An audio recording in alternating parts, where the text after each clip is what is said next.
Assalamualaikum warahmatullahi wabarakatuh. Halo, bagaimana kabar kalian? Semoga kita dalam keadaan sehat ya. Walaupun memang kita kembali lagi bertemu dalam pembelajaran virtual. Pada pembelajaran kali ini, yaitu pembelajaran sosiologi, kita akan mengawali bab di kelas 12. Apa itu? Nah, ada media pembelajaran sosiologi untuk SMA atau MA kelas 12. Bukunya bisa kalian cari di media sosial atau melalui Shopee dan lain-lain. Pada bab pertama, kita akan membahas tentang perubahan sosial yang ada dalam masyarakat. Tujuan dari pembelajaran ini adalah peserta didik mampu untuk menjelaskan konsep perubahan sosial. Yang kedua, peserta didik mampu untuk mengidentifikasi jenis-jenis perubahan sosial. Dan yang terakhir, peserta didik mampu untuk mengidentifikasi faktor-faktor perubahan sosial dalam masyarakat. Oke, langsung kita masuk pada hakikat perubahan sosial. Apakah kalian tahu apa itu perubahan sosial? Kira-kira apa ya perubahan sosial? Mari kita amati gambar berikut untuk meningkatkan pemahaman kalian terkait hakikat perubahan sosial. Oke, sudah ada gambar salah satu tokoh sosiologi. Beliau merupakan Sello Soemarjo.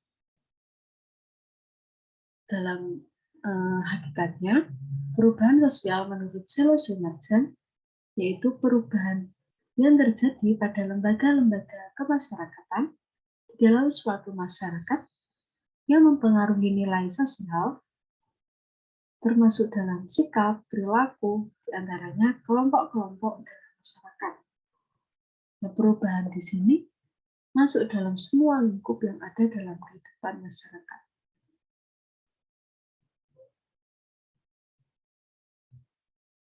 Jenis-jenis perubahan sosial. Setelah kalian memahami tentang hakikat perubahan sosial, mari kita berpindah fokus kepada jenis-jenis perubahan sosial.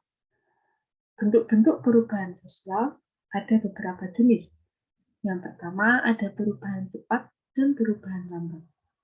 Oke, mari kita kupas satu persatu. Perubahan cepat merupakan perubahan yang terjadi secara cepat dan menyangkut dasar kehidupan masyarakat. Bisa dicontohkan dengan revolusi. Di Indonesia atau di luar negeri sering terjadi revolusi. Kalian pernah mendengar revolusi industri? Ya, tepat sekali. Itu merupakan salah satu contoh perubahan sosial. Lalu ada perubahan lambat. Perubahan lambat merupakan perubahan yang terjadi secara lambat dan melewatkan jangka waktu yang panjang serta tidak disadari oleh masyarakat. Contohnya adalah evolusi. Perubahan lambat ini jangkanya sangat panjang dan tidak disadari oleh masyarakat. Perkembangan transportasi contohnya besar. Lalu ada perubahan besar dan perubahan kecil.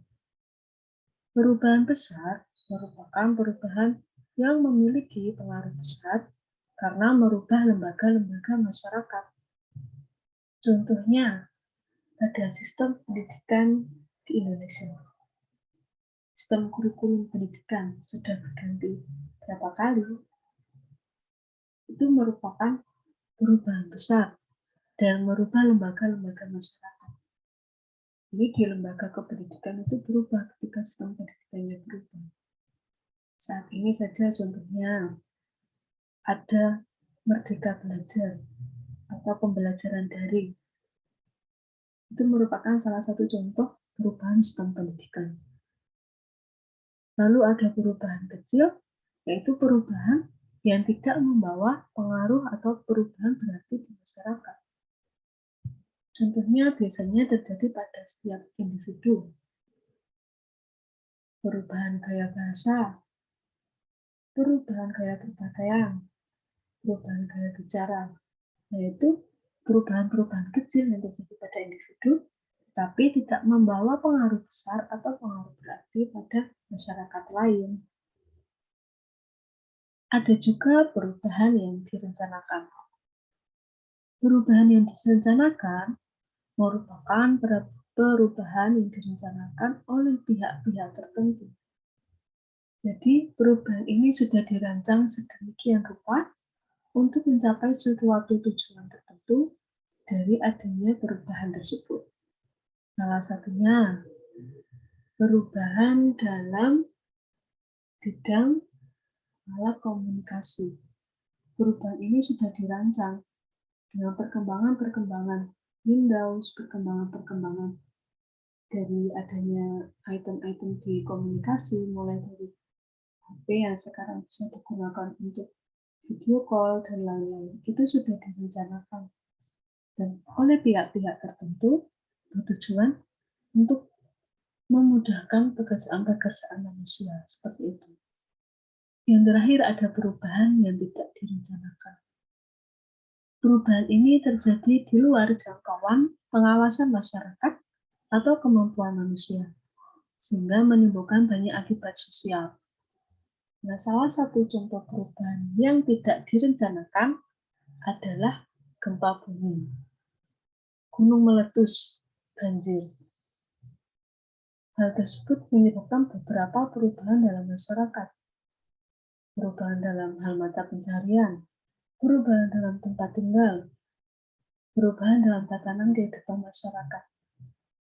Ini di luar jangkauan pengawasan masyarakat atau kemampuan manusia, karena adanya keadaan alam yang tidak diinginkan oleh masyarakat menyebabkan suatu perubahan terjadi. Nah, mudah bukan untuk dipahami jenis-jenis perubahan sosial? Oke, kita akan lanjut membahas tentang faktor-faktor perubahan sosial. Oke. Ada faktor internal dan faktor eksternal. Kita fokus terlebih dahulu pada faktor internal. Faktor internal perubahan sosial yang pertama ada bertambah atau berkurangnya penduduk.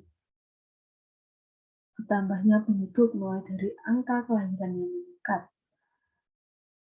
menyebabkan perubahan-perubahan sosial dalam masyarakat. Kemudian pada penemuan baru atau sering dikenal dengan istilah invention. Biasanya penemuan baru ini sering terjadi pada alat komunikasi, mulai dari laptop, HP, Android, sampai perkembangan-perkembangan itemnya. Pertentangan masyarakat atau konflik sosial melibatkan dua kelompok masyarakat yang saling bertentangan, sampai akhirnya dari adanya pertentangan ini merupakan suatu perubahan sosial terjadi.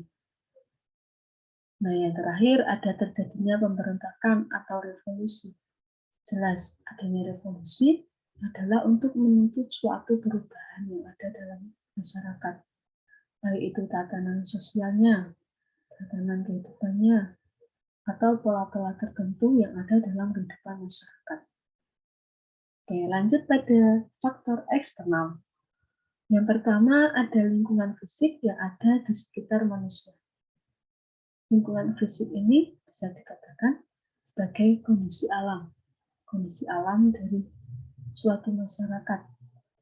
Contohnya tadi ada tsunami, gempa bumi, meletus dan lain-lain. Itu menyebabkan suatu perubahan sosial. Yang kedua ada peperangan. Ketika suatu peperangan terjadi, maka akan ada imbas dalam kehidupan masyarakat.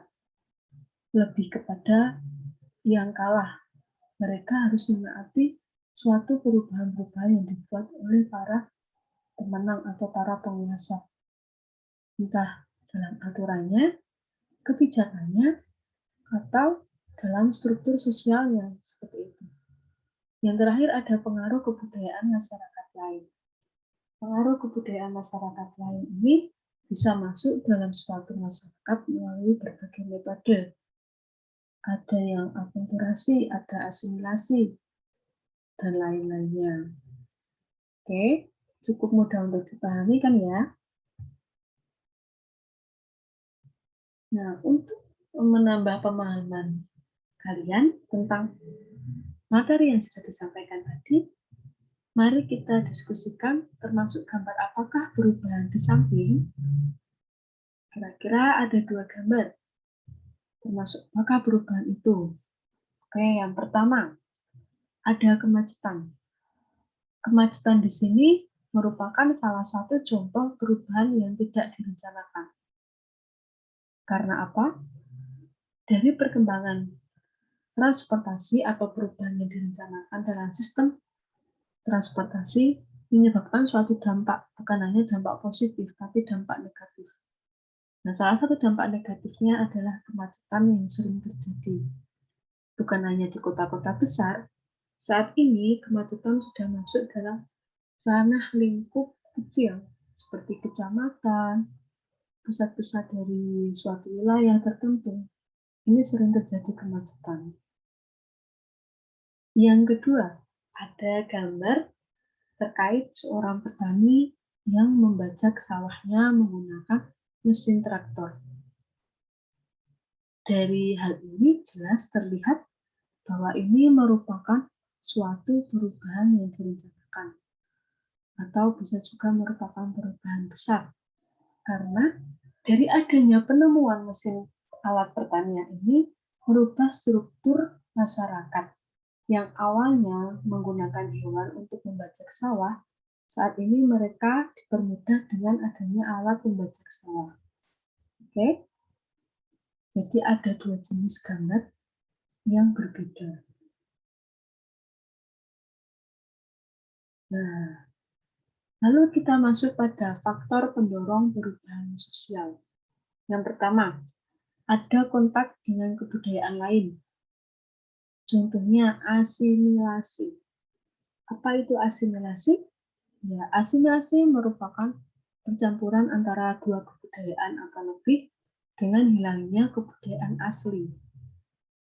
Contohnya, cara berpakaian yang umat muslim di Indonesia hampir sama dengan umat muslim di Arab atau yang lainnya. Yang kedua ada akulturasi. Akulturasi merupakan percampuran antara 2 kebudayaan atau lebih, tetapi tidak menghilangkan unsur kebudayaan lama. Nah, di sini bisa kita lihat dari Masjid Agung Menara Kudus. Itu merupakan akulturasi antara Hindu dan Jawa. Dan yang terakhir ada amalgamasi. Amalgamasi biasa dikenal dengan perkawinan campuran antara 2 suku atau 2 daerah yang berbeda. Perkawinan ini bertujuan untuk membentuk suatu kebudayaan baru atau bercampurnya kebudayaan-kebudayaan baru. Jelas hal ini akan mendorong perubahan sosial yang ada dalam masyarakat.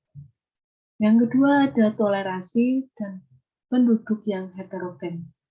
Bermacam-macam jenis penduduk akan lebih mendorong perubahan sosial ketimbang dengan penduduk yang homogen. Adanya orientasi ke masa depan. Ketika suatu masyarakat ingin berkembang, mereka mengalami suatu perubahan. Dan orientasi dari perubahan ini adalah masa depan atau akan seperti apa perubahan ini terjadi di masa depan seperti itu. Ketidakpuasan masyarakat terhadap bidang-bidang tertentu menyebabkan mereka mempunyai orientasi ke masa depan dan mengalami suatu perubahan. Dengan adanya nilai bahwa manusia harus berikhtiar untuk memperbaiki hidupnya. Jadi perkembangan-perkembangan ini menyebabkan perubahan sosial dalam kehidupan mereka. Seperti itu. Lanjut pada faktor penghambat perubahan sosial. Setelah kita mengetahui tentang faktor-faktor pendorong perubahan sosial, ada juga penghambat dari perubahan sosial. Yang pertama, kurangnya hubungan antar masyarakat menyebabkan suatu masyarakat tidak mengetahui perkembangan. Jadi, ketika masyarakat sudah bersikap individual atau mereka menutup diri, maka terjadi prasangka terhadap hal-hal baru atau asing atau sikap tertutup masyarakat tertentu. Ketika sudah mempunyai sikap tertutup, maka akan terjadi perkembangan ilmu pengetahuan yang lambat. Berbeda dengan masyarakat terbuka dengan masuknya berbagai perkembangan, di sini masyarakat yang tertutup atau kurangnya hubungan antar masyarakat menyebabkan ilmu pengetahuan itu lambat dan juga akan menghambat perubahan sosial. Biasanya terjadi karena sikap masyarakat yang masih mengagungkan tradisi atau bersifat tradisional, dan adanya kepercayaan atau nilai bahwa hidup pada hakikatnya buruk dan tidak mungkin diperbaiki. Ini merupakan sikap pasrah dari suatu masyarakat yang menutup diri dengan adanya perkembangan untuk perubahan sosial dalam kehidupan mereka. Seperti itu. Oke. Nah, setelah tadi membahas tentang faktor pendorong, faktor penghambat, dan lain-lain, ini ada salah satu contoh poster komen.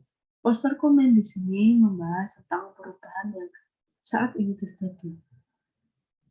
COVID-19, change, atau perubahan sosial yang terjadi karena pandemi COVID-19. Menurut kalian, setelah mendapatkan materi tentang perubahan sosial dan dampaknya di masyarakat, perubahan apa yang paling mencolok dalam keseharian masyarakat saat ini? Perubahan apa ya? Ya, benar. Perubahan dalam sistem keseharian, baik dalam sistem pendidikan yang saat ini dilakukan secara virtual atau dalam kesehatan, kebudayaan baru yang dulunya masyarakat tidak menggunakan masker, mereka saat ini diwajibkan untuk hidup dengan menggunakan masker. Bahkan ada semboyan tidak memakai masker mati. Nah, seperti itu. Ini perubahan-perubahan sosial yang terjadi karena pandemi COVID. Perubahan-perubahan ini merupakan dampak dari adanya kondisi yang tidak sesuai atau kondisi masyarakat yang mengharuskan masyarakat mengikuti semua perubahan-perubahan yang ada.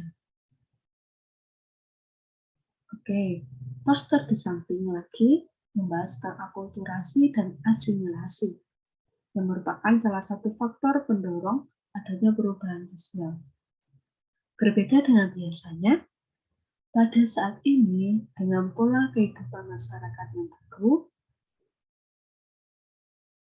dapat dilihat salah satu contoh asimilasi dan akulturasi dengan adanya menggelar tradisi magenan lewat online di tengah pandemi COVID-19. Biasanya tradisi-tradisi masyarakat dilakukan secara langsung, tetapi kondisi saat ini tidak mendukung mereka untuk melakukan tradisi-tradisi secara langsung.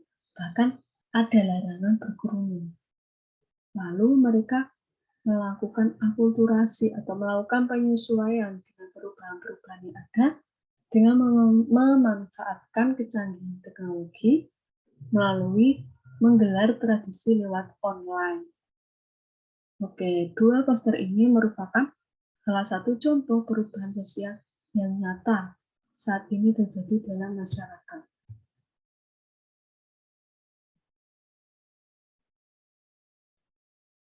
Dengan demikian, dapat disimpulkan bahwa materi pada awal pembukaan di kelas 12 ini merupakan materi yang sebenarnya ada dalam sekeliling kalian. Perubahan-perubahan sosial ini bisa mencakup dalam diri kalian, keluarga kalian, atau lingkungan kalian. Jadi, manfaat dari Pembelajaran ini akan memudahkan kalian untuk membaur pada kehidupan masyarakat. Sekian pembahasan materi kali ini. Kita tutup materi atau diskusi hari ini dengan berdoa. Tetap semangat dan jaga kesehatan. Sampai jumpa pada pembahasan-pembahasan di video berikutnya. Terima kasih.